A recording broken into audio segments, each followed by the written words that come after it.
नमस्कार। आज फिर उपस्थित हुआ हूं मासिक राशिफल लेके।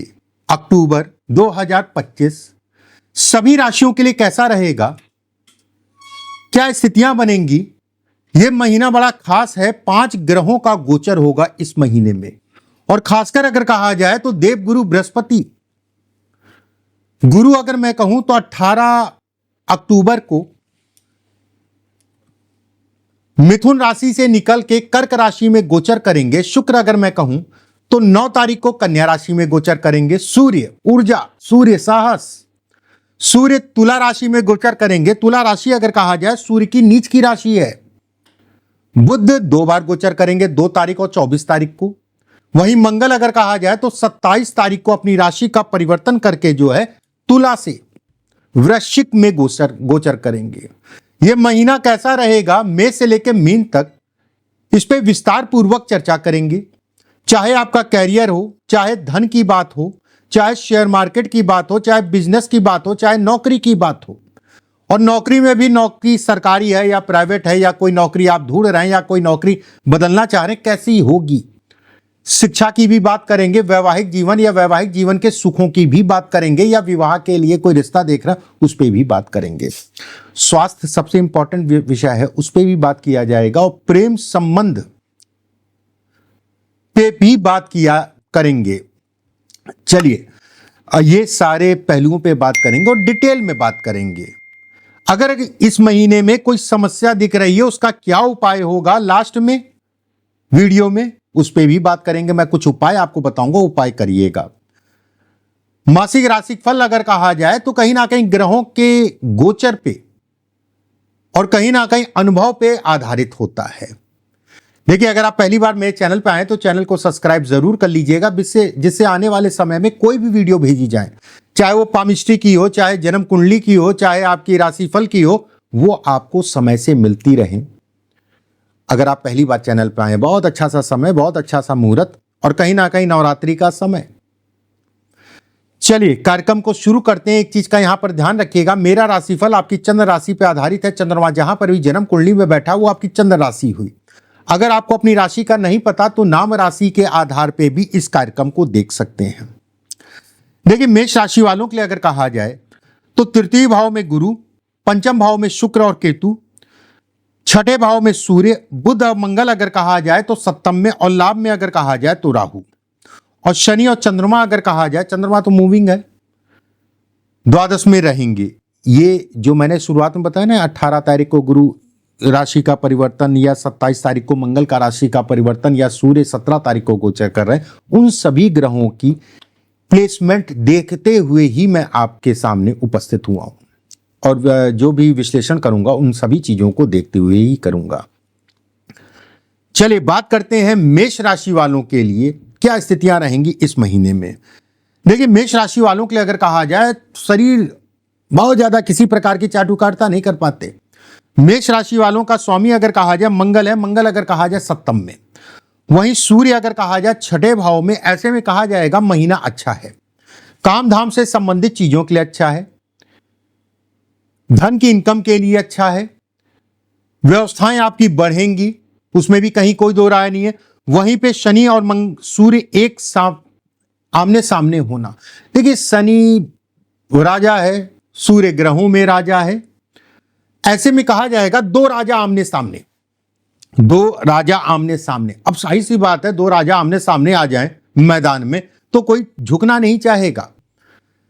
अब इनके परिणाम क्या निकलेंगे, ऐसे में शनि और सूर्य का आमने सामने होने का मतलब यह कहलाएगा आप अपने पराक्रम से अपनी चीजों को बनाएंगे, लेकिन उसमें रोड़े आएंगे, उसमें ब्रेक्स लगेंगे। किसी भी प्रकार के कोई भी वाद विवाद से अपने आप को बचा के चलना है।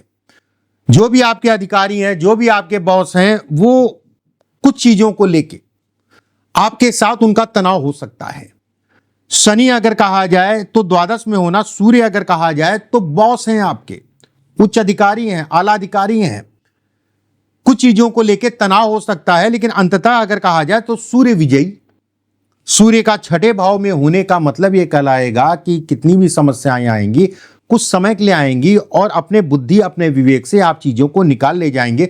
बस एक चीज का ध्यान रखिएगा, मंगल का 7वें में होना और आपके दिमाग को देखना। मंगल क्या है? क्रोध है, गुस्सा है, ठीक है, वो जल्दबाजी करा सकता है, क्योंकि बुध भी काफी समय तक जो है मंगल के साथ रहेंगे। बुध अगर कहा जाए बुद्धि कहलाता है, मंगल अगर कहा जाए साहस है, जोश है, गुस्सा है। जल्दबाजी आपके लिए खराब है। कोई भी काम करिए आराम से, धैर्य से, तसल्ली से, चीजें आपकी बनेंगी, उसमें कहीं कोई दो राय नहीं है। धन की अगर मैं बात करूं, धन के दृष्टिकोण से राहु का लाभ में होना, मेष लगन, लगन का अधिपति अगर कहा जाए, मतलब आपके शरीर का मालिक अगर कहा जाए तो सप्तम में। ऐसे में कहा जाएगा कि व्यक्ति के लिए ये महीना अगर मैं कहूं धन से संबंधित चीजों में बढ़ोतरी का है। व्यवस्थाएं आपकी बढ़ेंगी, उसमें कहीं कोई दो राय नहीं है। अगर आप व्यवसायी हैं तो व्यवसाय से संबंधित चीजों में तेजी पकड़ेगी। लेकिन यहां पर एक और कॉन्सेप्ट आता है, बुध मंगल की युति। ऐसे में फिर से मैं कहूंगा बुध बुद्धि है और मंगल अगर कहा जाए जोश है, साहस है, और दोनों का लगन को देखना मतलब आपके दिमाग को देखना। जल्दबाजी मत करिए। कुछ लोग ऐसे होते हैं ना कि हड़बड़ी में या उत्तेजना में या जल्दबाजी में या गुस्से में पहले तो वो काम कर जाएंगे, लोगों को दिखाने के लिए भी हो सकता है। पहले तो वो काम कर जाएंगे, बाद में सोचेंगे यार फालतू मैंने पैसा फंसा दिया, फालतू में जो है जल्दबाजी में जो है या क्रोध में या गुस्से में जो है अगले को उधार दे दिया और वो कहीं ना कहीं मेरा अटक गया, फंस गया। इन चीजों से अपने आप को बचा के चलना है। किसी भी प्रकार का जमीन, प्रॉपर्टी, मकान बदलना या खरीदना या किराए के मकान से किराए के मकान में भी जाना है आपको, उन चीजों के लिए समय अच्छा है, उसमें बढ़ोतरी दिखती है इस महीने में। वहीं देव गुरु बृहस्पति आपके व्यवसाय से संबंधित चीजों में ठहराव को दिखाते हैं। बस एक चीज का ध्यान रखिएगा, सभी लोगों से मैं कहूंगा, गवर्नमेंट, वाद विवाद, केस, इन सभी चीजों में थोड़ा प्रॉपर होके चलिएगा। सूर्य के कारण आपको सफलता मिलेगी, लेकिन रुकावटें अगर कहा जाए शनि देगा, और शनि अगर कहा जाए तो पूरी तरीके से ऐसे समझ लीजिए कि आपकी परीक्षा लेगा, और परीक्षा लेने के बाद अगर कहा जाए सूर्य आपको जो है सफलता दे देगा। तो शनि और शनि के कारण और शनि की राशि में राहु का होना, ऐसे में कहा जाएगा राहु छलावा है, ठीक है। तो थोड़ा सा देख दाख के, बहुत ज्यादा किसी ऊपर भरोसा नहीं करना है, और कोर्ट कचहरी, वाद विवाद इत्यादि चीजों में एक बार, और थोड़ा सा अपने आप को बचा के चलिएगा। वहीं प्राइवेट नौकरी, सरकारी नौकरी वालों की बात करें, देखिए प्राइवेट नौकरी वालों के लिए बेहद अच्छा समय। नौकरी में किसी भी प्रकार का परिवर्तन करना चाह रहे हैं तो आपके लिए अच्छा है। आपके परिवर्तन के लिए मजबूती आपको मिलेगी, उसमें कहीं कोई दो राय नहीं है। शुक्र राशि का परिवर्तन सिंह राशि में रहेगा, और कुछ समय के लिए अगर कहा जाए, कुछ समय के लिए क्या अगर मैं कहूं तो 9 तारीख को अगर मैं कहूं तो कन्या राशि में शुक्र का गोचर होगा। ऐसे में कहा जाएगा कि आपके लिए बेहतर है। सूर्य 17 तारीख को जो है इस राशि में आएगा, आपके लिए और बेहतर हो जाएगा। मतलब 17 तारीख से लेके 30 तारीख का पीरियड आपके लिए किसी भी प्रकार के कोई बड़े निर्णय लेना या किसी प्रकार के कोई काम से संबंधित चीजों में आगे बढ़ना है, उसमें आपकी तेजी आ जाएगी, उसमें आपको सरलता मिलेगी। प्राइवेट नौकरी हो, और कुछ चीजें मैंने बोली वो सबके लिए बोली कि 17 तारीख से लेकर 30 तारीख का पीरियड अगर कहा जाए तो आपके लिए ज्यादा बेहतर है। वहीं सरकारी नौकरी वालों के लिए बेहद अच्छा समय, और जो बच्चे किसी प्रकार का इंटरव्यू, किसी प्रकार का साक्षात्कार, किसी प्रकार का रिटर्न, किसी प्रकार, मतलब इन सभी चीजों के लिए अच्छा है। और उन लोगों के लिए और भी अच्छा है जिनके पास नौकरी नहीं है, नौकरी का प्रयास कर रहे हैं, कोई इंटरव्यू लगा हुआ है या नौकरी में बदलाव करना चाह रहे हैं, उन लोगों के लिए और बेहतर कहलाएगा, और चीजें आपकी जो है कहीं ना कहीं बढ़ेंगी। शादी ब्याह की बात करें, देखिए शादी से संबंधित, विवाह से संबंधित चीजों के लिए बहुत अच्छा समय है। अगर विवाह की तरफ आप जाना चाह रहे हैं, विवाह के लिए रिश्ता ढूंढ रहे हैं, उनके लिए समय अच्छा है। वैवाहिक जीवन में किसी प्रकार का कोई कलेश चल रहा है तो वो कलेश अभी बढ़ेगा, इस चीज में आपको सावधानी रखनी है। और उन लोगों को मैं जरूर ये कहूंगा कि जो विवाह के साथ में प्रेम संबंध भी बनाते हैं, मतलब घर में विवाह और बाहर जो है गुप्त लगाओ जिसे कहा जाएगा, उनके लिए बिल्कुल भी अच्छा समय नहीं है। उनको बहुत सावधानी से चलने की आवश्यकता है। राहु अगर कहा जाए शुक्र को देखेंगे, और शुक्र अगर कहा जाए प्रेम है, ऐसे में कहा जाएगा कि ये, और विवाह का स्वामी है, ऐसे में कहा जाएगा प्रेम कहीं ना कहीं डिस्टर्ब करेगा। और जो प्रेमी जुगल हैं, ठीक है, प्रेमी जुगल की बात कर रहा हूं, इसमें ये नहीं है कि शादी हुई कि नहीं हुई, वो एक अलग विषय हो गया। प्रेमी जुगलों के लिए अगर मैं कहूं तो समय सामान्य है। जिनकी शादी नहीं हुई है और प्रेम चल रहा है उनके लिए समय सामान्य है। अगर प्रेम को विवाह में बदलना चाह रहे हैं, मतलब प्रेम है उसको लव मैरिज करना चाह रहे हैं, उसमें अड़ंगे आएंगे। अड़ंगे किस टाइप के आएंगे ये भी समझ लीजिए। शुक्र विवाह, ऐसे में कहा जाएगा इस समय पे या इस महीने में विवाह के लिए आप प्लान कर सकते हैं। तेजी से आप उस तरफ जो है आकर्षित होंगे, तेजी से आप बढ़ने की कोशिश करेंगे। वहीं सिंह राशि, जो भी आपका पार्टनर है, ठीक है, जो भी आपका पार्टनर है उसके पक्ष से थोड़ा सा दिक्कतें परेशानियां हो सकती हैं, इस चीज का ध्यान रखिएगा। मतलब किसी प्रकार का निवेश की बात करते हैं, देखिए निवेश या निवेश से संबंधित चीजें बहुत अच्छी हैं। आप काम धाम से संबंधित चीजों में बढ़ सकते हैं, निवेश इत्यादि चीजों में लाभ दिख रहा है, उसमें कहीं कोई दिक्कत वाली बात बहुत ज्यादा नहीं दिखाई दे रही है। रही स्वास्थ्य शरीर वाली बात, देखिए शनि का द्वादश में होना, आपको अपने स्वास्थ्य का ध्यान रखने की आवश्यकता है। बुजुर्ग और बच्चों को विशेषकर अपने स्वास्थ्य में ध्यान रखने की आवश्यकता है।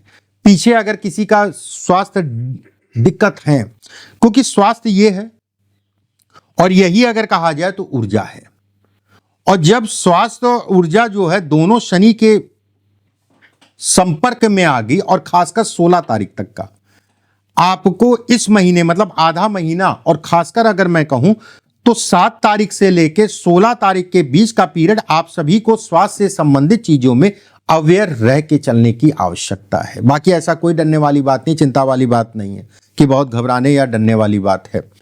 अब जैसे राहु मंगल को देखना, तो जो भी जीवन साथी उसको हार्मोन से संबंधित समस्याएं, पानी का सेवन थोड़ा सा आप लोग ज्यादा करिए, ज्यादा मतलब ओवर नहीं, ज्यादा मतलब एक लिमिट में कम ना हो, ठीक है, इस चीज का ध्यान रखिए। बाकी मेष राशि वालों के लिए अक्टूबर 2025 अगर मैं कहूं तो खराब नहीं है। कुछ सावधानियां रखनी है, सावधानी रख के चलिए। कुछ उपाय अभी मैं बता रहा हूं, उन उपायों को करिए, चीजें आपकी और बढ़ेंगी। मंगल शनिवार को शाम के समय सुंदरकांड का पाठ जरूर करिएगा। अगर आप दान कर सकते हैं तो मसूर की दाल या लाल वस्त्र या तांबे के बर्तन एक एक मंगलवार छोड़ के, एक मंगलवार किया अगला छोड़ दीजिएगा, फिर अगला मंगलवार दोबारा से कर सकते हैं, आपको अच्छा लाभ मिलेगा इससे। मंगलवार के दिन किसी भी हनुमान मंदिर में सरसों के तेल का दिया जलाइए और हनुमान जी को थोड़ा सा सिंदूर अर्पित कर दीजिए। ये चीजें करके देखिए, आपको काफी हद तक का लाभ मिलेगा। अगर आप पहली बार मेरे चैनल पर आए तो चैनल को सब्सक्राइब जरूर कर लीजिएगा, बेल आइकॉन का निशान दबा लीजिएगा। अगले वीडियो में फिर आप सभी से मुलाकात होगी। अभी के लिए बस इतना ही। राधे राधे।